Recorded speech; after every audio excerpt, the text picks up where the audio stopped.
Hi viewers, welcome to our channel. ప్రస్తుతం మనతో ఉన్నారు సామాజిక, ఆర్థిక, రాజకీయ విశ్లేషకులు సిఏ నాగార్జున రెడ్డి గారు. నమస్తే సార్. ఈరోజు ప్రముఖంగా చూసుకుంటే అలహాబాద్ హైకోర్టు అడ్వకేట్ యశ్వంత్ వర్మ గారు 50 కోట్ల రూపాయలు బ్లాక్ మనీతో పట్టుబడటం అనేటువంటిది ఉదయం నుంచి బ్రేకింగ్ న్యూస్ నడుస్తుంది అన్ని ఛానల్స్లో. అసలు ఏంది ఆయన యశ్వంత్ వర్మ గారికి సంబంధించి అసలు ఆయన అడ్వకేట్ ఎక్కడ ఎలా చదువుకున్నారు, ఎక్కడ ఫస్ట్ అలహాబాద్ అయినా ఫస్ట్ నుంచి అక్కడే ఉన్నారా, అసలు ఆయన పుట్టుపూర్వోత్తరాలు ఏంది, ఈ కేసు ఇంతగా ఆదరణ ఈరోజు ఒక్కసారిగా వెలుగులో రావడానికి గల కారణాలు ఏంది, న్యాయ వ్యవస్థలో జరుగుతున్నటువంటి అంశాలకు సంబంధించి మాట్లాడుకుంటే మొదటగా అసలు యశ్వంత్ వర్మ గారికి సంబంధించి ఏం చెప్తారు సార్? అసలు యశ్వంత్ వర్మ గారు జనవరి 1969 సంవత్సరంలో పుట్టారు. ఢిల్లీ యూనివర్సిటీలో బీకామ్ చదువుకున్నారు. రేవా యూనివర్సిటీ అని మధ్యప్రదేశ్లో ఉంటుంది. అంటే ఇప్పుడు మనం ఏపీ ఎక్స్ప్రెస్ కనుక వెక్కి ఢిల్లీ కనుక పోతా ఉంటే ఇంచుమించుగా సాయంత్రం 5-6 గంటల అయ్యే టైంకి రేవా స్టేషన్ వస్తుంది. నేను ట్రావెల్ చేశాను కాబట్టి చాలా సేపు చెప్తున్నాను. మన తెలుగుకి సంబంధించిన పవర్ ప్లాంట్స్ అవి చాలా ఉన్నాయి. అక్కడ యూనివర్సిటీ ఉంది, రేవా యూనివర్సిటీ అని. ఆ రేవా యూనివర్సిటీలో ఈయన లా డిగ్రీ తీసుకున్నారు. 1992 సంవత్సరంలో ఎన్రోల్ చేసుకొని అలహాబాద్ హైకోర్టు, ఇక మీద మనం అలహాబాద్ హైకోర్టు అనకూడదు, దాన్ని ప్రయాగరాజ్ అన్నారు, పేరు మార్చారు ఇప్పుడు. ప్రయాగరాజ్లో ప్రాక్టీస్ మొదలుపెట్టాడు. 22 సంవత్సరాల అనుభవం అడ్వకేట్గా. ఇప్పటికి 10 సంవత్సరాల నుంచి జడ్జిగా ఉంటున్నాడు ఆయన, డిఫరెంట్ పొజిషన్స్లో, డిఫరెంట్ ప్లేసెస్లో. అంతకుముందు అలహాబాద్ హైకోర్టులో ఉండేవారు ఆయన. 2021లో 2021 సంవత్సరంలో 2021 సంవత్సరంలో ఢిల్లీ హైకోర్టుకు వచ్చారు ఆయన. ఇప్పుడు నువ్వు అంటున్నావు కదా 50 కోట్లు మరి ఎటు సంపాదించాడో ఏమో, నార్మల్గా 800 కోట్లతో వచ్చినాయండి వ్యవహారం కదా. ఆయన లంచాలు తిన్నాడా, ఆస్తులు ఏమన్నా అమ్ముకుంటే వచ్చి ఆ క్యాష్ ఇంట్లో ఏమైనా పెట్టుకున్నాడా? బ్యాంక్ ట్రాన్సాక్షన్స్ కనుక అయితే క్యాష్ ఎవరి ఇంట్లో పెట్టుకోరుగా. అంతే కదా. రియల్ ఎస్టేట్ బిజినెస్లో అంతా కూడాను, రియల్ ఎస్టేట్ బిజినెస్లు, civil contracts, forest contracts, liquor business, real estate business, వీటన్నిటిలో కూడా బ్లాక్ మనీ ఉంటుంది. మరి అట్లా ఏమైనా భూములు అమ్ముకుంటే వచ్చినాయండి డబ్బులు ఏమైనా ఇంట్లో పెట్టుకున్నాడేమో, ఏ సంగతి అనేది మనకు తెలియదు. అందరూ కూడాను హోలీ సందర్భంగా బయటకు వెళ్ళిపోయారు, ఢిల్లీలో లేరు. ఇల్లు లోపల తగలబడింది. చుట్టుపక్కల ఎవరో ఉండి అర్జెంటుగా ఫోన్ చేస్తే అగ్నిమాపక దళం వాళ్ళు వచ్చి మంటలన్నీ కూడా ఆపేశారు. ఆ సందర్భంగా ఈ డబ్బులు బయటపడ్డాయి. తర్వాత ఆయనకి ఇన్ఫామ్ చేశారు. ఇంకా ఆయన తర్వాత వచ్చారా రాలేదా సంగతి సంవత్సరం అంటే ఆటోమేటిక్గా వస్తారు. సుప్రీంకోర్టు చీఫ్ జస్టిస్ దీన్ని చాలా సీరియస్గా తీసుకున్నాడు. కపిల్ సిబాల్ గారు దీని గురించి మాట్లాడాడు.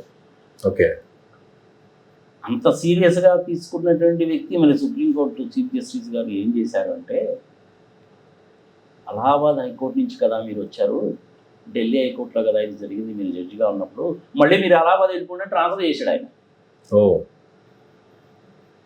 తప్పు చేశాడు అన్న సంగతి క్లియర్గా కనపడుతుందిగా. ఏ రకమైనటువంటి తప్పు జరిగింది, అసలు ఆ డబ్బులు ఎలా వచ్చాయి అనేటువంటి దాన్ని కూడా ఎంక్వైరీ చేయాలి. ఎంక్వైరీ చేయడానికి ఎన్నో కొంత టైం పడుతుంది.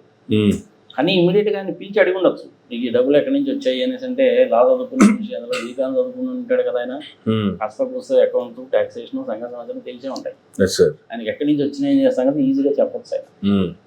ఆయన చీఫ్ జస్టిస్ ఆఫ్ ఇండియా ఏమడిగారు, ఈయన ఏం చెప్పాడు మనకు ఎట్లా తెలియదు. ఆయన మటు మళ్ళీ అలహాబాద్ హైకోర్టు ట్రాన్స్ఫర్ చేశారు. దీని మీద దేశవ్యాప్తంగా చాలామంది రియాక్ట్ అయ్యారు. ఆ రియాక్ట్ అయినటువంటి వ్యక్తుల్లో కపిల్ సిబాల్ కూడా ఒకరు. ఆయన మా కాన్స్టిట్యూషనల్ మీద కేసులు కనుక వస్తే ఎక్స్పర్ట్ అన్నారు. భారత రాజ్యాంగానికి సంబంధించిన కేసుల్లో ఎక్స్పర్ట్ అయినా, చాలా పెద్ద మనిషి, రాజ్యసభ మెంబర్. ఇప్పుడు ఆయన కూడా దీని మీద చాలా సీరియస్గా రియాక్ట్ అయ్యాడు. ఇంకా జ్యుడిషియరీ సిస్టమ్ కూడా ఇలాగైపోతే ఇంకా సామాన్య ప్రజలకు ఎవడో రక్షణ కల్పిస్తాడు. పోలీస్ స్టేషన్లోకి వెళ్తేనేమో దొంగ కేసులు పెడుతున్నారు, కొడుతున్నారు, తిడుతున్నారు అని ఆ కేసుల్లో నుంచి, లోయర్ కేసుల నుంచి బయటికి రావడానికి నానా సాగు వస్తున్నారు. అల్టిమేట్గా ఎవరైనా వచ్చేది ప్రాబ్లం వస్తే పోలీస్ స్టేషన్కి వెళ్తారు, కోర్టుకి వెళ్తారు. అంతే కదా. పోలీస్ స్టేషన్ వ్యవహారం ఇలా ఉంది దేశవ్యాప్తంగా, ఇంకా కోర్టులు కూడా ఇలా తయారైపోతే ఎలాగా? అసలు కొలీజియం సిస్టమ్ అనేటువంటిదే తప్పు అనేటువంటిది ఆయన ఆర్గ్యుమెంట్. కపిల్ సిబల్ గారిది. ఆయన చిన్న వ్యక్తి ఏం కాదుగా. అలాగే కపిల్ సిబాల్ లాంటి వ్యక్తులు చాలా మంది ఉన్నారు, మంచి అడ్వకేట్స్, మంచి జడ్జెస్ చాలా మంది ఉన్నారు ఇండియాలో. ఇది ఒకళ్ళో ఇద్దరు ఇట్లాంటి వాళ్ళు ఉంటారు. ఇంతకుముందు కూడాను రామస్వామి అని ఆయన కూడా సుప్రీంకోర్టు జడ్జే, ఆయన కూడాను ఇలాంటి పనులు ఏదో చేశాడు. మరి దాన్ని బతికినాడో చచ్చిపోయాడో మనకైతే తెలియదు, కానీ ఆయన మీద కూడా ఎలాంటి ఎలిగేషన్లు వస్తే పార్లమెంటులో ఇక ఆయన్ని జడ్జి కింద తీసేయడానికి అని చెప్పి సిద్ధపడ్డారు. ఓకే, ఆయన రిజైన్ చేసి ఒక హైకోర్టు జడ్జిని కానీ సుప్రీంకోర్టులో ఉండే జడ్జెస్ని కానీ సస్పెండ్ చేయడము, డిస్మిస్ చేయడము, తీసేయడం అంటే అంత సామాన్యమైన విషయం కాదు. పార్లమెంట్ ఒప్పుకోవాలని సుప్రీంకోర్టులో జడ్జెస్ నన్ను తీసేయాలంటే ఇంతవరకు ఇండియాలో ఎప్పుడు జరగలేదు. డిస్మిస్ చేద్దామని ఒక్కసారి పార్లమెంట్లో ఈ రామస్వామి గారి మీద పెట్టారు. ఆయనే ముందు రిజైన్ చేశాడు. అది కూడా ఎలాంటి కేసే, అదేంటి కరప్షన్ కేసు, అట్లదిట్టంగా జడ్జిమెంట్ ఇచ్చాడనే కేసు, చట్టాన్ని వైలేట్ చేశాడని రకరకాలైన అభియోగాలు ఉన్నాయి ఆయన మీద. ఈయన మీద కూడా మరి ఏమి అభియోగాలు ఉన్నాయో, ఏం చేశాడో ఏమో సమాచారం తెలియదు. కానీ 10 కోట్లని కొంతమంది అంటారు, 50 కోట్లని కొంతమంది అంటారు, కాదండి 100 కోట్ల పైనే ఉందని కొంతమంది అంటారు. ఆ ఫిగర్ ఏదో మనకు తెలియదు, ఎవరు చెప్పాలి? అది ఇంకా ఆల్రెడీ తగలబడిపోయింది కాబట్టి ఇంకా ఆయనే చెప్పాలి. ఇల్లు తగలబడిపోయింది, డబ్బులు తగలబడాల. మళ్ళీ అది ఉంది అక్కడ. ఓకే, అనా రిపబ్లిక్ ఛానల్లో అర్ణబ్ గోస్వామి ఉన్నాడు కదా, ఇవాళ మధ్యాహ్నం కపిల్ సిబాల్ తోటి ఆయన ఇంటర్వ్యూ చేశాడు. అర్ణబ్ గోస్వామి 10 కోట్లు అని చెప్పాడు, కానీ వేరే న్యూస్ ఛానల్స్ లో NDTVలో అక్కడ చూస్తే 50 కోట్లు ఉంది. అది 50 కోట్ల 10 కోట్ల మొత్తానికి కరప్షన్ చేసి డబ్బులు సంపాదించాడు అన్నటువంటిది మటుకు వాస్తవం. మరి దేశంలో జడ్జిలందరూ ఇట్లా ఉంటారా అంటే నాకు తెలిసినంత వరకు చాలామంది జడ్జెస్ ఆ పొజిషన్కి రావడానికి చాలా కష్టపడతారు. ఇంటిగ్రిటీ మెయింటైన్ చేస్తారు, న్యాయబద్ధంగా ధర్మబద్ధంగా ఉంటారు, పెద్దగా మాట్లాడరు. జనాలు ఏమనుకుంటారంటే జడ్జిమెంట్ అంటే ఏముందండి, 10 రోజులు ఇచ్చేయచ్చు, 1 వారం రోజులు ఇచ్చేయచ్చు అంటారు. జడ్జిమెంట్ రాయడం అనేటువంటిది అంత సామాన్యం కాదు. ప్రజలు కూడా తెలుసుకోవాలి కాబట్టి చెప్తున్నాను. వాదోపవాదనలు అన్నీ వింటారు. ఇక ఇంతటితోటి వాదోపవాదనలు ముగిసిపోయాయి. మీరు ఇంకా ఏదన్నా కనుక చెప్పదలుచుకున్నట్లయితే మాకు రైటింగ్లో ఇవ్వండి అని 1 వారం 10 రోజులు టైం ఇస్తారు. అది కూడా చాలా రేర్ కేసెస్. అది అయోధ్య కేసులో ఇచ్చారు, అట్లా 1 వారం రోజులు టైం ఇచ్చారు. అల్టిమేట్గా ప్రాబ్లం సాల్వ్ అయిపోయిందిగా. ఇంచుమించుగా 75 సంవత్సరాలు పట్టింది ఆ కేసు ఫైనలైజ్ కావడానికి. అవునా, అదొక ఇన్సిడెంట్. అట్లా వెరీ రేర్గా ఇస్తారు. మామూలుగా అయితే ఏంటంటే ఒకసారి ఆర్గ్యుమెంట్స్ అన్ని అయిపోయినాయి అనేసి అంటే జడ్జిమెంట్ రిజర్వ్డ్ అని చెప్తారు ఆ రోజు. తర్వాత వెళ్ళి ఏమి చెప్పుకోవడానికి వీలు లేదు. ఆ జడ్జిమెంట్ రాయడానికి నీకు కనీసం 3-4 నెలలు ఉంటుంది. 10 రోజుల్లో 15 రోజుల్లో ఎప్పుడు జడ్జిమెంట్ రాదు. వెరీ రేర్ కేసెస్లో వస్తుంది. మన చంద్రబాబు నాయుడుకి సంబంధించిన కేసు క్రాష్ చేయమని చెప్పి అడిగారు కదా లోద్రా గారు. అట్లాంటి వాటి విషయాల్లో ఏంటంటే లంచ్ మోషన్ పిటిషన్స్ తీసుకుంటారు, ఎంటర్టైన్ చేస్తారు, తొందరగా క్లోజ్ చేస్తారు. అది కూడా 40 పేజ్ జడ్జిమెంట్ ఇచ్చాడు. ఏనియో దాని గురించి తర్వాత ఉన్నాం. అట్లా వెరీ రేర్గా జరుగుతుంది అన్న. ఈయన కేసులో ఇప్పుడు ఏం జరిగిందంటే ట్రాన్స్ఫర్ చేశారు. చాలా విచిత్రం అది. ఫస్ట్ ఆఫ్ ఆల్ ఆయన్ని ఆ పదవి నుంచి సస్పెండ్ చేస్తున్నాము అని చెప్పి ఆయన డీల్ చేస్తున్న కేసెస్ అన్ని వేరే వాళ్ళకి డిస్ట్రిబ్యూట్ చేసేసి ఎలిగేషన్ వచ్చింది కాబట్టి, ఎలిగేషన్ గుర్తుపెట్టుకోవాలి, ఆ ఎలిగేషన్ అనేటువంటిది వచ్చింది కాబట్టి, ఒక జడ్జి మీద వచ్చినటువంటి ఎలిగేషన్ కాబట్టి దానికి ఒక కమిటీని వేసి పూర్వాపరాలు మొత్తం విచారించి అసలు ఈ డబ్బులు 50 కోట్ల రూపాయలు అనేటువంటిది ఎక్కడి నుంచి వచ్చాయి, ఎలా వచ్చాయి, ఎన్ని రోజుల నుంచి ఇది అక్యుములేటివ్గా వచ్చింది, ఇంట్లో ఎందుకు పెట్టుకున్నాడు ఇంత డబ్బు అని కేర్ఫుల్గా అంతా కూడాను ఒక 2తోనో 3తోనో జడ్జిలతోటి, అంటే ఏది మళ్ళీ హైకోర్టు జడ్జిలు సుప్రీంకోర్టు జడ్జిలు కాదు, రిటైర్ అయిపోయిన జడ్జెస్ ఉంటారు, వాళ్ళతోటి, ఒకళ్ళు 2 IPS ఆఫీసర్స్ తోటి, ఒకళ్ళు 2 IAS ఆఫీసర్లతోటి, రిటైర్డ్ జడ్జెస్ తోటి, CBIలో పనిచేసేటువంటి వాళ్ళు కొంతమంది ఉంటారు, వాళ్ళతోటి, ఫారెన్సిక్ ఇన్వెస్టిగేటర్స్ ఉంటారు కొంతమంది. ఒక టీంను ఫామ్ చేస్తే కనుక కేసు తేలుతుంది. మన ఇండియాలో ఉన్న ప్రొసీజర్ ఏంటంటే ఇలాంటివన్నీ ఏం చేయకూడదు. అల్టిమేట్గా సుప్రీంకోర్టు కొలీజియం అని ఉంటుంది. ఏ హైకోర్టుకి ఏ జడ్జిని పంపించాలి, ఎవరిని ట్రాన్స్ఫర్ చేయాలి, సంగతి సంవత్సరం మొత్తం కూడా ఆ కొలీజియమే చూసుకుంటారు. అవన్నీ చూసుకున్నటువంటి కొలీజియం ఇటువంటి పరిస్థితులు వచ్చినప్పుడు దీని మీద రియాక్ట్ అవ్వదా? అవుతుంది, కానీ వాళ్ళు ఇష్టం వచ్చిన డెసిషన్ తీసుకుంటారు. కపిల్ సిబాల్ గారు అదే అంటారు ఇవాళ. అసలు ఆ కొలీజియన్ సిస్టమ్ అనే దానికే నేను టోటల్లీ అగెనిస్ట్ అండి. ఇది దేశంలో అందరి మీద కూడా చెక్స్ ఉంటాయి. ఐఏఎస్ ఆఫీసర్స్ మీద, వాళ్ళ మీద, వీళ్ళ మీద, అందరి మీద చెక్స్ ఉంటాయి. విజిలెన్స్ కమిషన్ ఉంటుంది, సిబిఐ ఎంక్వైరీ ఉంటుంది, ఈడీ ఎంక్వైరీ ఉంటుంది, ఇన్కమ్ ట్యాక్స్ అయినా, జిఎస్టీ అయినా. కానీ జడ్జెస్ మీద లేకపోవడం అనేటువంటిది మటుకు, అజమాయిషీ లేకపోవడం అనేటువంటిది మటుకు ఇది బాగాలేదు, ఇది న్యాయసమ్మతం కాదని కపిల్ సిబాల్ గారు చెప్తున్నారు. ఇది నేను చెప్తున్నది కాదు. ఓకే. అంటే ఇలా ఇంత సీరియస్గా ఉంటాయి అన్నమాట ఒకసారి కేసెస్. నాకు తెలిసిన కేసెస్ కొన్ని ఉన్నాయి కదా సార్. బెయిల్ ఇవ్వడానికి జడ్జి గారు 15 లక్షలు తీసుకున్నారు. అదేవిధంగా డైవర్స్ కేసులో ఫైనల్గా జడ్జిమెంట్ ఇవ్వడానికి, అంటే ఇది 498 ఏ అంటాం సేవా ఓల్డ్ సెక్షన్ ప్రకారం ఫేవర్గా ఇవ్వడానికి 25 లక్షలు డబ్బులు తీసుకున్నారు. జడ్జిలు లంచాలు తీసుకోరనే మాట మటుకు అనుకోవాలి. ఎప్పుడు చాలా మంది ఉన్నారు. ఎంతమంది ఉంటారంటే మేబీ 1% 1.5% ఉంటారు. ఓకే, అంటే ఎక్కువ ఉండదు. మరి దీని విషయంలో ఏం చేశారు అనేసి అంటే ఎటువంటి ఇన్వెస్టిగేషన్ చేయకుండా సింపుల్గా ఆయన మళ్ళీ అలహాబాద్ హైకోర్టుకి ట్రాన్స్ఫర్ చేశారు. అంటే మా దగ్గర ఇటువంటి అలిగేషన్స్ ఉండొద్దనా? దాని ఉద్దేశం ఏంది ట్రాన్స్ఫర్ చేయడం అనేక? అది నీకు నాకు తెలియదుగా. సుప్రీంకోర్టు చీఫ్ జస్టిస్ గారు తీసుకున్న నిర్ణయం, ఆయన తీసుకున్న నిర్ణయం నాకు నచ్చలేదండి నేను చెప్పాను అనుకో, కంటెంప్ట్ ఆఫ్ కోర్ట్ అవుతుంది. నాకు నోటీస్ ఇచ్చినాను కూడా జైల్లో ఉంటారు. జడ్జెస్ మీద కానీ వాళ్ళ మీద కానీ ఎవ్వరు కూడా మాట్లాడడానికి ఎందుకు సాహసించరు అంటే, నాలాంటి వాళ్ళు కానీ, నీలాంటి వాళ్ళు కానీ, టీవీ ఛానల్స్ వాళ్ళు కానీ, పత్రికా విలేకరులు కానీ, వేరే ఆఫీసర్స్ కానీ ఎందుకు అనేసి అంటే వాళ్ళకి ప్రొటెక్షన్ అన్న ఇమ్యూనిటీ ఉంది. కానీ ఆ ప్రొటెక్షన్ని, ఇమ్యూనిటీని వాళ్ళు ప్రొటెక్ట్ చేయడానికి ఇచ్చారు. న్యాయబద్ధంగా, ధర్మబద్ధంగా ఉండాలి, ఇండిపెండెంట్గా ఉండాలి, స్వతంత్రంగా ఉండాలన్న ఉద్దేశంతో వాళ్ళకి ఇచ్చినటువంటి ఇమ్యూనిటీని ఇలాంటి వాళ్ళు ఒకళ్ళు ఇద్దరు పాడు చేయడం అవుతుందా? దేశంలో ఉండే ప్రజలకి న్యాయ వ్యవస్థ మీద నమ్మకం పోవట్లా సార్. వాడు 50 కోట్లు సంపాదించాడంటే మొత్తగా సంపాదించుంటాడా ఏంటండి? అనుకూలంగా జడ్జిమెంట్ ఇచ్చి సంపాదించుంటాడంటాడు. హైకోర్టు వాళ్ళు చేశారండి, సుప్రీంకోర్టు వాళ్ళు చేశారండి, కింద కోర్టు వాళ్ళు ఎందుకు చేయరు? అందరూ చేస్తారండి అంట. ఇంకా నువ్వు దేశంలో ఏముండి నమ్మాలి చెప్పు? నిష్పక్షపాతంగా మాట్లాడుతున్నాం. ఇప్పుడు సిబిఐ ఎంక్వైరీలు 6000 కేసులు పెండింగ్లో ఉన్నాయి. సిబిఐని భ్రష్టు పట్టించారు. మంచి సంస్థ సిబిఐని భ్రష్టు పట్టించారు. ఇన్కమ్ ట్యాక్స్ డిపార్ట్మెంట్ని అలాగే భ్రష్టు పెట్టించారు. మంచి ఆఫీసర్స్ ఉంటారు ఇన్కమ్ ట్యాక్స్ డిపార్ట్మెంట్లో, నాకు బాగా అనుభవం కాబట్టి చెప్తున్నాను. సర్వీసెస్లో జాయిన్ అయినప్పుడు వాళ్ళు చాలా సిస్టమేటిక్గా, చాలా పద్ధతిగా ఉంటారు. ఓవర్ ఎ పీరియడ్ ఆఫ్ టైంలో ఏమవుతుందంటే ఈ ఎంపీలు, ఎమ్మెల్యేలు, మినిస్టర్లు పెట్టేళ్ళు ప్రెజర్కి తట్టుకోలేక డైల్యూట్ అయిపోతారు. ఓకే. ఇంక చివరికి పాపం వాళ్ళ పరిస్థితి ఎలా ఉంటుందంటే, ఇన్కమ్ ట్యాక్స్లో కానీ, ఈడీలో కానీ, జిఎస్టీలో కానీ, ఈ 3 విభాగాల్లో ఏది ఉంటుందా? ఇది ఏంద్రా బాబు, వీడిది గడ్డివామ దగ్గర కుక్కను కాపలా పెట్టినట్టు పెట్టారండి.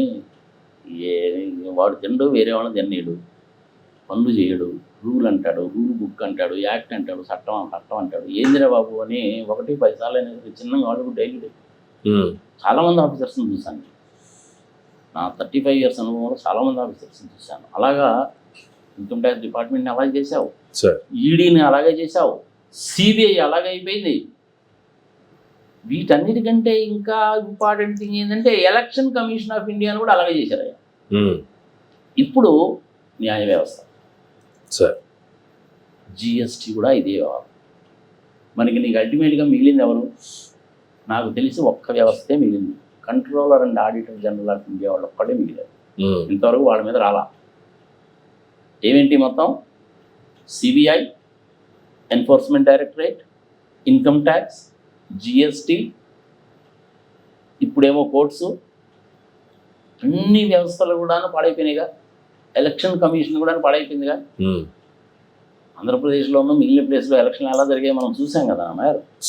సోర్స్ కోడ్ ఇవ్వండి అంటే ఎవరు? స్లిప్పులు లెక్క పెట్టండి అంటే తగలబెట్టేస్తారు. మరి ఇంక ఎలక్షన్లు ఫెయిల్గా ఎట్లుంటాయి? ఇప్పుడు న్యాయ వ్యవస్థ వచ్చింది. ఇండియాలో ఇంత సీరియస్గా కేసు రావడం అనేది 2వ, 3వ. ఇప్పుడేమో రామస్వామి గారి విషయంలో వచ్చింది, ఇప్పుడేమో ఈయన విషయంలో వచ్చింది. చేయాల్సిన ప్రొసీజర్ ఏది ఫాలో కాకుండా ఇమీడియట్గా మళ్ళీ నువ్వు అలహాబాద్ నుంచి వచ్చావు కాబట్టి మళ్ళీ అలహాబాద్ వెళ్ళిపోని చెప్పి పంపించారు ఆయన. ఇది న్యాయమా, ధర్మమా అనేటువంటిది ప్రజల విజ్ఞతకు వదిలేద్దామా? సుప్రీంకోర్టు చీఫ్ జస్టిస్ ఆ రకంగా డెసిషన్ తీసుకున్నాడు కాబట్టి, జడ్జిమెంట్ కాదు, డెసిషన్ తీసుకున్నాడు కాబట్టి మనం ఏం చేయలేము. పొరపాటున మనం దాని గురించి కనుక ఇది నాకు నచ్చలేదండి అంటే కంటెంప్ట్ ఆఫ్ కోర్ట్ అయిపోతుంది. ఓకే. విచిత్రం ఏంటో తెలిసిన, ఈ మధ్య వచ్చినటువంటి యంగర్ జనరేషన్స్లో వాళ్ళ గురించి కూడా ప్రజలు చెప్పుకోవాలి. Sure. చెప్తాను. ఇది ఈయన వ్యవహారానికి సంబంధించింది. ఎవరు? యశ్వంత్ వర్మ గారికి సంబంధించింది. ఇలాంటి వాళ్ళు ఉండరా అంటే 1% 2% జడ్జిలు ఇలాంటి వాళ్ళు ఉన్నారంటే న్యాయ వ్యవస్థకు నాశనం. అన్ని వ్యవస్థలు చేశారు. దీని మీద ఏదో ప్రజలకు అసలు నమ్మకం ఉందంటుకుంటే ఇలాంటి వాళ్ళ మూలంగా ఈ వ్యవస్థ మీద కూడా నమ్మకం కదా. జనరల్గా సుప్రీంకోర్టు లెవెల్లో జడ్జెస్, హైకోర్టు లెవెల్లో జడ్జెస్ ఉంటే వాళ్ళకి చాలా ఇంటిగ్రిటీ ఉంటుంది. ఎంతో కష్టపడి వస్తారు వాళ్ళు. కొన్ని వందల కేసులు చూసుంటారు. జడ్జిమెంట్ ఇవ్వడం అనేది అంత సామాన్యం కాదు. మనం ఏదో అనుకుంటాం 10 రోజుల్లో వస్తుందని, రాదు. ఇప్పుడు వాళ్ళు ఎన్ని ప్రిన్సిపల్స్ చూస్తారో తెలుసా? చట్టంలో ఏముంది చూస్తారు, ఎక్కడ వైలేషన్ జరిగింది చూస్తారు, ఇద్దరి వాదనలు వింటారు. దాన్ని అన్ ఆపర్చునిటీ ఆఫ్ బీయింగ్ హర్డ్ అంటారు. అది ఇద్దరికి ఇస్తారు. ప్రిన్సిపల్స్ ఆఫ్ న్యాచురల్ జస్టిస్ చూస్తారు, జస్ట్ అండ్ ఈక్విటీ చూస్తారు, డాక్యుమెంటరీ ఎవిడెన్సెస్ చూస్తారు, విట్నెస్ని పరిశీలిస్తారు, సరౌండింగ్ లో ఉండేటువంటి సర్కమ్స్టాన్సెస్ కూడా లెక్కలోకి తీసుకుంటారు. ఇన్ని రకాలైనటువంటి అన్ని కూడా చూసి కానీ జడ్జిమెంట్ రాయరు. కానీ 3-4 నెలలు పడుతుంది జడ్జిమెంట్ రావడం. జనరల్గా మా ఫ్యామిలీలో కూడా చాలా మంది జడ్జెస్ ఉన్నవాళ్ళు ఉన్నారు, అడ్వకేట్స్ ఉన్నారు. కాబట్టి నేను తెలుసు కాబట్టి చెప్తున్నాను. ఈ లాయర్లు అందరూ కూడా అంటే హైకోర్టులో ప్రాక్టీస్ చేసిన వాళ్ళు హైదరాబాద్ అందరూ కూడా జడ్జిలు సెకండ్ రోజు సినిమాకి వెళ్తారు. ప్రజలకు ఆశ్చర్యంగా ఉంటుంది చెప్తే. ఫస్ట్ రోజు సినిమా కనుక వెళ్ళాలంటే కష్టం కదా. ఎవరో ఒకరు కనపడతారు, రంగం సమాచారం, ఇండిపెండెన్స్ అది మెయింటైన్ చేయాలి. కాబట్టి వాళ్ళు తీరిగ్గా అన్నం తిని ఏదైనా ఒక కేసుకి సంబంధించిన దాంట్లో కొన్ని పేజెస్ ఆఫ్ జడ్జిమెంట్స్ రాసుకొని ఆ స్టెనోగ్రాఫర్ని పక్కన పెట్టుకొని చూసుకొని సెకండ్ షోకి వెళ్తారన్నమాట. ఎవరికి కనపడకుండా ఉండాలని చూసుకుంటారు. నేను చాలాసార్లు చూశాను. హైదరాబాద్లో ఉండే సుదర్శన్ థియేటర్లో కానీ అక్కడ కానీ సినిమాలు వస్తాయి కాబట్టి సుదర్శన్ థియేటర్ ఒకటి, వెంకటేష్ థియేటర్ ఒకటి, బసంత్ థియేటర్, శాంతి థియేటర్స్లో వాళ్ళు కనపడేవారు. ఎందుకంటే జడ్జెస్ అందరూ కూడా అక్కడే ఉంటారు ఎక్కువ. చాలా మంది చూశాను. చాలా సంవత్సరాల కింద చూశాను. ఇంకా నా అనుభవం ఏదో చెప్తున్నాను. అట్లా జడ్జిమెంట్ రాయడం అనేది అంత ఈజీ కాదు. ఇది ప్రజలు గుర్తుపెట్టుకోవాలి. కేసు పెట్టి 10 రోజులు అయిందండి, 20 రోజులు అయిపోయింది, 4 రోజులు అయిపోయింది, 10 సంవత్సరాలు అయిపోయింది, ఏంది ఇంకా జడ్జిమెంట్ రాదు అంటారు. ఇందులో రూట్ హోల్స్ కూడా చాలా ఉన్నాయి. వాయిదాలు అంటుంటారు. మధ్యలో జడ్జిలు కూడా ట్రైనింగ్కి వెళ్తారు, వాళ్ళు కూడా విదేశాలకు వెళ్తారు, టూర్కి వెళ్తారు, సమ్మర్ హాలిడేస్ వస్తాయి, ఇవన్నీ ఉంటాయి. సో అందుకనే ఉంటుంది. ప్రజలకు కూడా ఈ సందర్భంగా ఏం చెప్తానంటే, అసలు ఇండియాలో ఎన్ని కేసులు ఉన్నాయి ఇంత చెప్పుకున్నప్పుడు అది కూడా ప్రజలే తెలియాలిగా. సారీ, ఆ స్టాటిస్టికల్ ఇన్ఫర్మేషన్ చెప్తే నీకు దిమ్మ తిరిగిపోతుంది. చెప్పంటావా? ప్రజలకు కూడా తెలుస్తుంది. ఇప్పటి వరకు భారతదేశానికి స్వతంత్రం వచ్చిన దగ్గర నుంచి ఈ రోజు వరకు దేశంలో కోర్ట్స్లో రకరకాల కోర్ట్స్లో కింద నుంచి పైదాకా రకరకాల కోర్ట్స్లో 5 కోట్ల కేసులు పెండింగ్లో ఉన్నాయి. పెండింగ్లోనే 5 కోట్లు. ఇప్పుడు ఉన్నటువంటి రాష్ట్రాల్లో ఉండేటువంటి వాళ్ళు, లోయర్ లెవెల్స్లో ఉండేటువంటి వాళ్ళు, సీనియర్ సివిల్ జడ్జి అని, ప్రిన్సిపల్ సివిల్ జడ్జి అని, మెజిస్ట్రేట్ అని రకరకాలుగా హైకోర్టులో, సుప్రీంకోర్టులో ఉన్నటువంటి జడ్జిల సంఖ్య తీసుకుంటే అది 4,000 మందిలో. ఈ 4,000 మందితోటి ఈ 5 కోట్ల కేసులు కనుక పరిష్కరించాలనేసి అంటే ఒక చిన్న లెక్క తీస్తే 300 సంవత్సరాలు ఉంటుంది. మరి ఈ కేసులు ఎట్ట పరిష్కారం అయితే? జడ్జిల్ని అపాయింట్ చేయాల్సిన బాధ్యత రాష్ట్ర ప్రభుత్వాలు, జీతాలు వాళ్ళే ఇస్తారు. హైకోర్టులో జడ్జిని అపాయింట్ చేయాలి అనేసి అంటే నెంబర్ ఫిక్స్ చేస్తారు. వాళ్ళని అపాయింట్ చేసేది సుప్రీంకోర్టు. సుప్రీంకోర్టులోనేమో యాజ్ ఆన్ టుడే ఎంతమంది ఉన్నారో తెలుసా నీకు జడ్జిలు? 34 మ్యాక్సిమం నెంబర్ అంట. 33 మందే ఉన్నారు, ఇంకా ఒక జడ్జి అపాయింట్మెంట్ కాలా. 5 కోట్ల కేసులు పెండింగ్లో ఉంది. ఇందులో ఇంకా విచిత్రం ఏంటంటే 30 సంవత్సరాలు కానీ అంతకంటే ఎక్కువ టైం పెండింగ్లో ఉన్న కేసులు ఎన్ని ఉన్నాయి తెలుసా? 1,80,000. ఒక్క సుప్రీంకోర్టులోనే 81,000 కేసులు పెండింగ్లో ఉన్నాయి. హైకోర్ట్స్లో ఇంచుమించుగా 61,70,000 కేసులు పెండింగ్లో ఉన్నాయి డిఫరెంట్ హైకోర్ట్స్. మన లోయర్ కోర్ట్స్లో అయితే ఇంచుమించుగా 4,40,00,000 కేసులు ఉన్నాయి. ఇవన్నీ కూడుకుంటే 5 లక్షల కోట్లు వచ్చేస్తుంది. ఇన్ని కేసులు పెండింగ్లో ఉన్నాయి. నెంబర్ ఆఫ్ జడ్జెస్ ఏమో ఇంక్రీజ్ చేయరు, వాళ్ళకి బిల్డింగ్స్ ఉండవు, స్టాఫ్ ఉండదు, సిస్టమ్స్ ఉండదు, ఇంటర్నెట్ పనిచేయదు, ఎండాకాలం చెమట గారిపోతూ పాపం ఆ సీట్లో కూర్చున్న జడ్జి ఏమి ప్రశాంతంగా చెప్పేది వింటాడు, ఏమి ప్రశాంతంగా జడ్జిమెంట్ ఇస్తాడు. ఇవన్నీ కాదన్నట్టు మధ్యలో ఒకసారి సీరియస్గా ఏం చేస్తారంటే లంచ్ మోషన్ పిటిషన్ అంటారు, అదే కాంప్లైంట్ ఒపీనియన్. ఇంక వాళ్ళ లంచ్ కూడా సరిగ్గా చేయనివా, వాళ్ళు మనలాంటి మానవ మాత్రులే కదా. సాయంత్రం 5 గంటల వరకు ఉంటారు, 5 గంటల తర్వాత మళ్ళీ వాళ్ళకి ఇంటికి వెళ్ళాలి, భార్య పిల్లలు ఉంటారు, అడుగు సినిమాకి వెళ్ళాలి, షికార్కి వెళ్ళాలి, వేరే పనులు ఉంటాయి, వాళ్ళకి లీవ్ కావాలి, పిల్లలు చదువు సంగతి ఏంటి, సంవత్సరం చూడాలి కదా. లోయర్ కోర్ట్స్లో ఉండేటువంటి జడ్జిలు ఎలా ఉంటారో ఈవెన్ హైకోర్ట్స్లో సుప్రీంకోర్టులో ఉండే జడ్జిలు కూడా అలాగే ఉంటారు. ఈ మధ్య ఎంత తెలిసిన ఈ ఓల్డ్ బ్యాచ్ వదిలే కానీ యంగర్ జడ్జెస్ వచ్చారా కొంతమంది. ఆ మధ్య నేను ఎక్కడో ఒక దగ్గర చూసినట్టు గుర్తున్నా కదా, ప్రతాప్ సింగ్ అని రాజస్థాన్లో ఉన్నాయి, 21 సంవత్సరాలు జడ్జి అయిపోయాడు లోయర్ కోర్టులో. 2018 బ్యాచ్ అతను, మంచి ఇంటెలిజెంట్గా అయ్యి ఉంటాడు. అంటే వాళ్ళకి ఎగ్జామ్స్ రాస్తారు కదా, ఎగ్జామ్స్ రాసిన జడ్జి అవుతారు. ఈ మధ్య యంగర్ ఏజ్లో ఉండేటువంటి జడ్జెస్ ఎవరైతే ఉన్నారో చాలామంది చాలా డైనమిక్గా ఉన్నారు, వాదనలు వింటున్నారు, మనం చెప్పే కూడా చాలా కేర్ఫుల్గా వింటున్నారు వాళ్ళు. మనమే అడగచ్చు,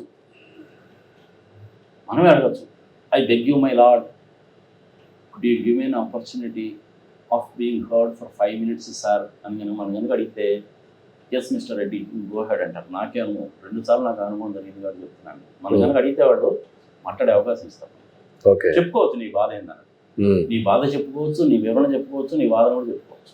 నథింగ్ రాంగ్ ఇన్ దట్. అలా నాకు 2 సందర్భాల్లో జరిగింది. ఇద్దరు కూడా యంగర్ జడ్జెసే. ఇంకా విచిత్రం ఏంటంటే వాళ్ళ గురించి తర్వాత ఎంక్వైరీ చేస్తే నాకు తెలియదంటే వాళ్ళిద్దరు ఇంకా ఈ రోజు మ్యారేజ్ కూడా కాలేదు కదా. అంటే 26-27 ఏళ్ళు ఉంటాయి వాళ్ళకి, లేదంటే మ్యాక్సిమం 30 ఏళ్ళ కంటే ఉండవు. అట్లా యంగర్ జనరేషన్లో వచ్చే జడ్జెస్ ఏంటంటే ఇన్ని సంవత్సరాల నుంచి చూస్తున్నారు కాబట్టి వాళ్ళ అవగాహన ధోరణి అనేటువంటిది మారిపోయింది అనమాట. ఆ సీట్లో కూర్చున్నారు అనేసి అంటే నేను ప్రజలకు న్యాయం చేయాలి, ప్రజల దృష్టిలో నేను దైవాంశ సంభూతుడిని అనేటువంటి ఐడియా వచ్చింది అనమాట younger generation. It's very good thing. నా అనుభవం చెప్తున్నాను కదా, 2 జడ్జిలు నేను అలా అడిగితే నాకే అవకాశం ఇచ్చాను. యాక్చువల్గా బ్రిటిషర్స్ టైం నుంచి కూడా ఏంటంటే మైలాడ్ అనడం అలవాటు. ఇవాళ రేపు వచ్చినట్టు యంగర్ జడ్జెస్ ఆ మైలాడ్ అంటే కూడాను మైలాడ్ అనాల్సిన పని లేదు లేండి సార్, జడ్జి గారు అంటే చాలు ఏంటి సార్ అంటున్నారు. నా అనుభవం చెప్తున్నాను నేను. సో యంగర్ జడ్జెస్ బాగున్నారు. సో ఇది దీనికి సంబంధించినటువంటి స్టాటిస్టికల్ ఇన్ఫర్మేషన్. నెంబర్ ఆఫ్ జడ్జెస్ని పెంచాలి, ప్రతి దానికి కూడా నువ్వు టైం పెట్టాలి. విడాకుల కేసు అయితే 6 నెలల్లో అయిపోవాలి, మర్డర్ కేసులు అయితే 3 నెలల్లో అయిపోవాలి, ఫైనాన్షియల్ మ్యాటర్స్ ఆర్థిక పరమైనటువంటి కనుక అన్నట్లయితే మ్యాక్సిమం 1 yearలో అయిపోవాలి. ఇలా కండిషన్లు కనుక పెట్టుకుంటే తొందరగా. అప్పుడప్పుడు స్పెషల్ కోర్ట్స్ కూడా పెడుతుంటారు, కానీ పెద్ద ఉపయోగం ఉంటే ఏం కనపడలేదు దానికి. ఫాస్ట్ ట్రాక్ కోర్టులు భారతదేశంలో న్యాయ వ్యవస్థని సంపూర్ణంగా పరీక్షాళన చేయవలసినటువంటి అగత్యము ఏర్పడింది. ఈ విషయం ఏంటంటే సుప్రీంకోర్టులో, హైకోర్టులో అంతకుముందు జడ్జిలుగా పనిచేసి బయటకు వచ్చిన వాళ్ళు ప్రతి ఒక్కళ్ళు కూడా దాని గురించే చెప్తారు. నేను ఒకళ్ళిద్దరిని జడ్జెస్ కూడా అడిగాను, నేను ఎందుకు నీ దగ్గర దాచిపెట్టేందుకు, let me tell you very frankly, ప్రజలు కూడా తెలుసుకుంటారు. ఎస్హెచ్ కపాడియా అని ఈ రిటైర్డ్ చీఫ్ జస్టిస్, సుప్రీంకోర్టుకి చీఫ్ జస్టిస్గా రిటైర్ అయ్యాడు. ఆయన బాంబే హైకోర్టులో ప్రాక్టీస్ చేసేవాడు. ఆయన ప్రాక్టీస్ చేస్తున్నప్పుడు అప్పుడప్పుడు హైదరాబాద్ వచ్చేవాడు. హైదరాబాద్ వస్తే నేను కూడా అడ్మినిస్ట్రేటివ్ స్టాఫ్ కాలేజీకి వెళ్ళేవాడిని. 2-3 సార్లు ఆయన వచ్చాడు అడ్మినిస్ట్రేటివ్ స్టాఫ్ కాలేజీకి. వచ్చినప్పుడు మాట్లాడుకునేవాడు అనమాట. ఆయన ఆ రోజుల్లోనే చెప్పేవాడు, నెంబర్ ఆఫ్ స్టాఫ్ సరిపోదండి, పెంచాలండి, లేకపోతే కేసులు ఇలాగే ఉంటాయండి mister Reddy. I don't know why the government is not taking any interest. We have made presentation so many times. సంగీత సమాచారం చెప్పాడు ఆయన. ఇప్పుడు మోర్ దెన్ 20 years దాకా చెప్పిన సంగతి ఆయన. బెస్ట్ జడ్జెస్ ఆఫ్ ఆయన. ఇంకోటి వాళ్ళ కమ్యూనిటీ ఏంటి తెలిసిన, జూయిష్ కమ్యూనిటీ, జౌరాస్ట్రియన్స్ అంటారు వాళ్ళని. ఆ జౌరాస్ట్రియన్ కమ్యూనిటీ ఇండియాలో ఎంతమంది ఉన్నారంటే తిప్పి కొట్టి 2 లక్షల మందే. ఆయన కానీ జడ్జి అయ్యాడు. ఆయన కొన్ని ఇంపార్టెంట్ కేసెస్ బాగా డీల్ చేశాడు. వడాఫోన్ కేసు ఇట్లాంటి కొన్ని డీల్ చేశాడు. మెజారిటీ ఆఫ్ సుప్రీంకోర్టు జడ్జెస్ అందరూ కూడా చాలా నాలెడ్జబుల్గా ఉంటారు, ఓపిక్గా ఉంటారు, వింటారు, ఎట్సెట్రా ఎట్సెట్రా. ఇలాంటి వాళ్ళు ఒకళ్ళు 2 పనికి మాలిన వాళ్ళు ఉంటారు. విచిత్రం ఏంటంటే పనికి మాలిన వాళ్ళు అనేటువంటి మాట కూడా మనం మాట్లాడడానికి వీల్లేదు, ఎందుకంటే ఇంకా ఎంక్వైరీ జరగలేదు. నువ్వు పనికి మాలిన వాడు అంటావు, డబ్బులు దొరికినాయి అంతే. ఎక్కడి నుంచి వచ్చినాయన్నది ఆయన చెప్పాలి. చీఫ్ జస్టిస్ గారు కూడాను ఈ 50 కోట్లు ఎక్కడి నుంచి వచ్చినాయా, ఏదో సంఘ సమాచారం చెప్పు, దాని మీద ఏదో రిపోర్ట్ రాయాలి కదా అనేసి రిపోర్ట్ రాసి ఆయన సస్పెండ్ చేయడం, ఇంకోటి చేయడం చేస్తుంటే కనుక కేసు పరిష్కారం అయిపోయింది, తేలిపోయేది ఎవరు. ఇన్కమ్ ట్యాక్స్ డిపార్ట్మెంట్ వాళ్ళను ఈడీ వాళ్ళని కూర్చోబెట్టి చెప్పాయి బాబు నీకు ఇది డబ్బులు ఎక్కడి నుంచి వచ్చినాయి అంటే అరగంట తేల్చేస్తారు వ్యవహారం. కానీ మన ఇండియాలో జడ్జెస్కి ఏంటంటే ఇమ్యూనిటీ ఉంది. వాళ్ళ జోలు ఎవరో వెళ్ళకూడదు, వాళ్ళని ఎవరు ఏమి పల్లెత్తు మాట మాట్లాడడానికి వీల్లేదు, కంటెంప్ట్ ఆఫ్ కోర్ట్ అయిపోతుంది. అందుకని చెప్పి పత్రికా విలేకరులు కానీ నువ్వు కానీ నేను కానీ ఎవరు మాట్లాడడానికి వీల్లేదు. అలాంటప్పుడు వాళ్ళు కూడా అంతే జాగ్రత్తగా ఉండాల్సిన అవసరం ఉంటుంది కదా. ఉంటుంది, అంటే ఆ ఇంటిగ్రిటీ ఉంటుంది అనే ఉద్దేశంతో వాళ్ళకి ఆ ఇమ్యూనిటీ ఇచ్చారు. ఎంపీలు అనవసరం ఎప్పుడెక్కడ పెడతారు వీళ్ళ మీద ఆ ఇమ్యూనిటీ ఇచ్చారు. కానీ ఇట్లాంటి వాళ్ళు ఒకళ్ళు ఇద్దరు దాన్ని పాడు చేస్తారు. ఇప్పుడు ఏమైంది, న్యాయ వ్యవస్థకి కళంకం చుట్టుకోవట్లా. అంతే కదా, ఇక మీద ఎవడు కూడా న్యాయ వ్యవస్థ నమ్మడు, న్యాయ వ్యవస్థ నీకు మీద నమ్మడు కదా. ఇన్ని కేసులు పెండింగ్ లో ఉన్నాయని చెప్పారు కదా, న్యాయ వ్యవస్థ మీద నీకు నమ్మకం ఎట్టుంటది. గవర్నమెంట్స్ కూడా ఏం చేయాలంటే వాళ్ళకి కావాల్సినంత మంది స్టాఫ్ని ఇవ్వాలి. ఫస్ట్ థింగ్ నెంబర్ ఆఫ్ జడ్జెస్ని పెంచాలి, లోయర్ కోర్ట్స్ని పెంచాలి, లోయర్ కోర్ట్స్లో జడ్జెస్ని పెంచాలి, టైం లిమిట్స్ ఫిక్స్ చేయాలి. ఈ కేసు ఈ రోజుల్లో పరిష్కారం అయిపోవాలండి. ఇలాంటి మార్పులు కనుక తీసుకొస్తే ప్రజలకు చాలా సుఖవంతంగా ఉంటుంది. నా కేసు ఎప్పటిలో ఫైనలైజ్ అయిపోతున్న సంగతి వాడికి తెలుస్తుంది. వాయిదాలు వాయిదాలు వాయిదాలు వాయిదాలు అంటే ఎన్ని రోజులు వేస్తావు వాయిదాలు. ఒక్కోసారి మనకు ఉండేది మనం పెట్టుకునే అడ్వకేట్ కూడా ఎట్లాంటి వాళ్ళు ఉంటారంటే ఏ రోజు నేను వాయిదా ఉంది నేను వాయిదాకి వెళ్ళాలనేటువంటిది చెప్పాల్సిన బాధ్యత మనం పెట్టుకున్న అడ్వకేట్ గానా కాదా. 100% వాళ్ళు చెప్పరంట. మనమే తెలుసుకోవాలట, మనమే ఫోన్ చేసి అడిగితే వాడు చెప్తారంట. వాళ్ళకి బొచ్చులేని కేసులు ఉంటాయంట. అంటే వాళ్ళకైనా బొచ్చులేని కేసులు ఉండేది. బ్యాంకులో ఉద్యోగం చేసుకునే వాడికి, నాలాంటి షార్ట్ అకౌంటెంట్ కి, ఆఫీసర్స్ కి వాళ్ళకి ఏం పని వాడు ఉండదాయండి. కేసులు ఉన్నా కూడా ఆయన పని అదే కదా. నీ కేసు అప్పు చెప్పినట్టు నువ్వు కదా నాకు చెప్పాలా. అంతే కదా, ఫోన్ చేసి నిన్ను అడగడం ఏంటి. అంతే కదా, అది వాళ్ళ దిక్కుమాల ఆర్గ్యుమెంట్. అది ఫీజులు తీసుకుంటారు, వాయిదాలు వేసేస్తుంటారు అన్నమాట. ఒకసారి వాళ్ళకే మరి మనకు తెలీదు. ఇంకా కొంతమంది అయితే ఇంకా ఎంత దరిద్రం అంటే మనకి వాయిదాలు అనేవి నోటీసులు పంపిస్తారుగా, ఆ నోటీసులు వాళ్ళకి వెళ్తాయి. మనం ఆథరైజేషన్ ఇచ్చాం కాబట్టి వాళ్ళ నోటీసులు చింపరు కూడా చింపరు స్వామి. చింపకపోతే ఏమవుతుంది, ఒకసారి 3 వాయిదాలు నువ్వు కనుక అటెండ్ కనుక కాకపోయాడంటే జడ్జిమెంట్ ఇచ్చేస్తారు. అట్లా కూడా జరుగుతాయి ఒక్కోసారి. ఒక్కోసారి మనం పెట్టుకునే లాయర్ అన్న అవతల లాయర్ కూడా ఇద్దరు కొల్లిడైపోయి ఇలాంటి మాదర్ చేతి పనులు కూడా చేస్తారు. ప్రజలు జాగ్రత్తగా ఉండాలి. నా కేసుని నేనే వాదించుకునేటువంటి అవకాశం కూడా ఉంది. ఇది కూడా ప్రజలు గుర్తుపెట్టుకోవాలి. నీకు సబ్జెక్ట్ మీద గ్రిప్ ఉండి కేసు పోరాపరాలుగా నీకు తెలిస్తే నీ కేసుని ఓన్గా నిలబడి నువ్వే వాదించుకోవచ్చు. అడ్వకేట్ పెట్టుకోవాల్సిన పని కూడా లేదు. సుబ్రహ్మణ్య స్వామి ఆయన చాలా కేసులు అదే చేస్తాడు. ఒకసారి ఏమో పెడతాడు. ఇది కూడా ప్రజలు తెలుసుకోవాలి. మరి ఈ కేసు చివరికి ఏమవుతుంది, ప్రస్తుతానికి ఏంది, ఢిల్లీ హైకోర్టు నుంచి ప్రయాగ్ హైకోర్టుకి ఆయన ట్రాన్స్ఫర్ చేశారు. అది సొల్యూషన్ కాదు. ప్రజలకు నమ్మకం పోతుంది. ఇంకొకసారి చెప్తున్నా, ఈడీ మీద నమ్మకం పోయింది, సిబిఐ మీద నమ్మకం పోయింది. వివేకానంద రెడ్డి గారు హత్య కేసు చూసాం, ఈడీ మీద నమ్మకం పోయింది. కవిత కేసు చూసాం, ఇన్కమ్ ట్యాక్స్ మీద నమ్మకం పోయింది. చంద్రబాబు నాయుడు గారి పిఏ 2,000 కోట్ల రూపాయల సంగతి ఎంతో చూసాం కదా మనం. 118 కోట్లకు నోటీస్ ఇస్తాయి. రామోజీరావు గారు చనిపోయారనుకో, ఆయనకి సంబంధించిన కేసులు కూడా చూసాం. 1,500 కోట్ల రూపాయల పెనాల్టీ చేశారు ఇన్కమ్ ట్యాక్స్ డిపార్ట్మెంట్ వాళ్ళు. ఇంతవరకు చాలా మనిషి కూడా తెచ్చిపోయాడు. మార్గదర్శి ఫైనాన్షియల్కి సంబంధించిన దాంట్లో. సో ఇన్కమ్ ట్యాక్స్ని అలాగే తయారు చేస్తుంది, ఈడీని అలాగే తయారు చేస్తుంది, సిబిఐని అలాగే తయారు చేస్తుంది, కస్టమ్స్ని అలాగే తయారు చేస్తుంది, జిఎస్టీని అలాగే తయారు చేస్తుంది. చివరికి ఎలక్షన్ కమిషన్ ఆఫ్ ఇండియా కూడా అంతే అయిపోయింది. ఇంకా ఫైనల్గా ఇంక దేశంలో మిగిలిన వ్యవస్థలు ఏమున్నాయి, 2. ఒకటేమో జ్యుడిషియరీ. ఇప్పుడు మనం ఈ కేసు చూస్తున్నాం. ఇంకా మిగిలింది ఏంటంటే సిఎండిఏ ఒకటే. ఇంక చివరికి ఏమవుతుందంటే గవర్నమెంట్ అప్పులు ఎంత చేసింది, ఖర్చు ఎట్ట పెట్టింది, పెట్టాలా పెట్టకూడదా, బడ్జెట్కి యాక్టివ్కి తేడా ఏంటి, సంఘ సంవత్సరాన్ని చూసి సిఎండిఏ వాళ్ళు రాస్తారు. వీళ్ళు నెగటివ్ రిపోర్ట్ ఏమైనా వస్తుందేమో అని చివరికి సిఎండిఏకి కూడాను, controller and auditor general of India కూడాను లంచాలు ఇచ్చి రిపోర్ట్లు వాళ్ళకి అనుగుణంగా రాయించుకుంటారు. ఇంకా మన ఉద్దేశంలో ఏమన్నా నన్ను చెప్పపోయారా. అంతే సార్, అంతే కదా. ఇంకెందుకంటే చెప్పుకుంటే బాగుండదు, కానీ నా మనసులో మాట ఏదో చెప్పాను. ఈ విధంగా చేస్తే బాగుంటుంది, లేకపోతే జ్యుడిషియరీ మీద నమ్మకం పోతుంది అని. ఎక్కువ మాట్లాడకూడదు మనం. ఎక్కువ కనుక మాట్లాడేటువంటి కంటెంప్ట్ ఆఫ్ కోర్ట్ అవుతుంది. ఎందుకంటే ప్రస్తుతం ఉన్న ప్రొవిజన్స్ అట్లా ఉన్నాయి. Chandrachud is also an excellent. మొన్న రిటైర్ అయిపోయినట్టు ఆయన. వాళ్ళ ఫాదర్ కూడాను అంతకుముందు ఉన్నాడు, ఆయన కూడా ఎక్సలెంట్ జడ్జి. అంటే కూడా చాలా మంది ఉన్నారు, మంచి జడ్జెస్ చాలా మంది ఉన్నారు. ఇప్పుడు మన చంద్రబాబు నాయుడు గారికి సంబంధించినటువంటి 371 స్కిల్ డెవలప్మెంట్కి సంబంధించి కుంభకోణానికి సంబంధించి క్వాష్ చేయమని చెప్పి హైకోర్టులో అడిగారు కదా, 40 పేజీ జడ్జిమెంట్ ఇచ్చారు కదా, 35 పాయింట్లు రాశారు కదా, క్వాష్ చేయడానికి కుదరదు పోన్నారు. సుప్రీంకోర్టుకి వెళ్ళారు. సుప్రీంకోర్టుకి వెళ్తే ఏమైంది, 2 జడ్జిలు అనిరుద్ధ్ బోస్ అని ఒక ఆయనను, బేలా త్రివేది అని ఒకళ్ళు, వాళ్ళిద్దరు ఏం చేశారు, అన్ని విషయాలు కూడా పరిశీలించి ఒకళ్ళేమో ఒక రకంగా ఇంకొకళ్ళేమో ఇంకో రకంగా చెప్పారు. ఒకళ్ళు ఏం చెప్పారంటే, గవర్నర్ గారి పర్మిషన్ తీసుకోలేదు కదా అని మీరు అంటున్నారు కదా, ఇప్పటికైనా తీసుకోవచ్చు అన్నారు. ఇంకొక వాళ్ళు దానికి కర్ర వెరగకూడదు పాము తాగకూడదు అన్నట్టు చెప్పి వాళ్ళ జడ్జిమెంట్ ఏదో రాసేసి దాన్ని తీసుకెళ్ళి 3 సభ్యులు ఉండేటువంటి బెంచ్కి అప్పు చెప్పారు. ఆ 3 సభ్యులు ఉన్నటువంటి బెంచ్లో ఒక ఆయన చంద్రచూడ్ గారు.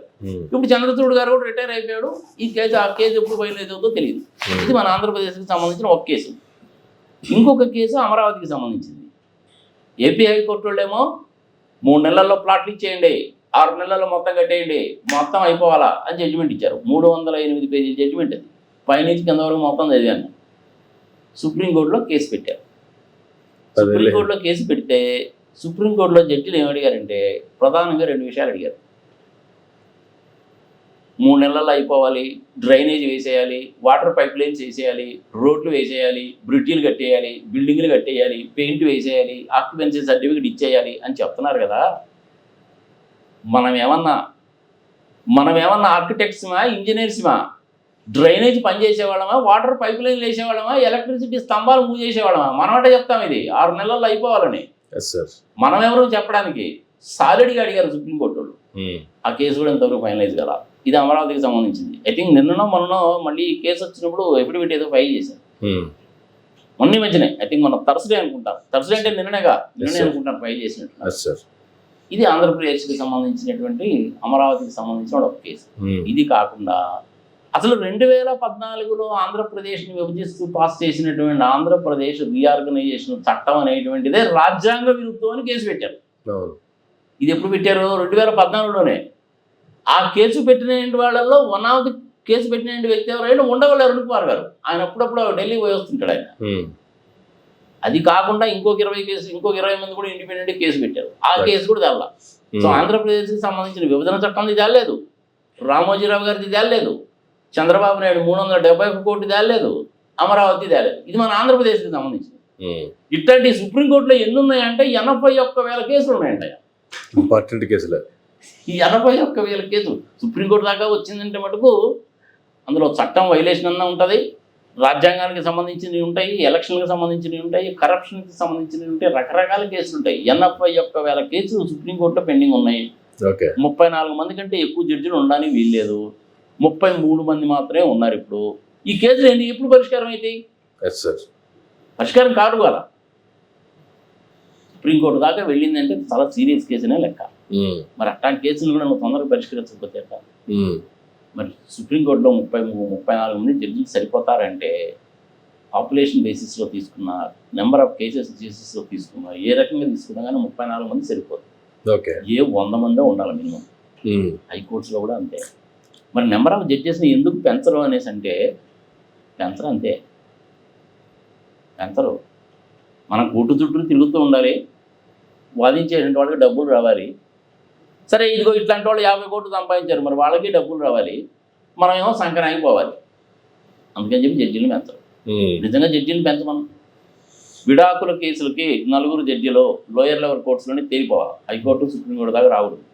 ప్రామిసరీ నోట్లకు సంబంధించింది లోయర్ కోర్ట్స్లోనే తేలిపోవాలా. నెంబర్ ఆఫ్ జడ్జెస్ పెంటూ చేసి it is very well possible అబ్బా, చేయడానికి కుదురుతుంది.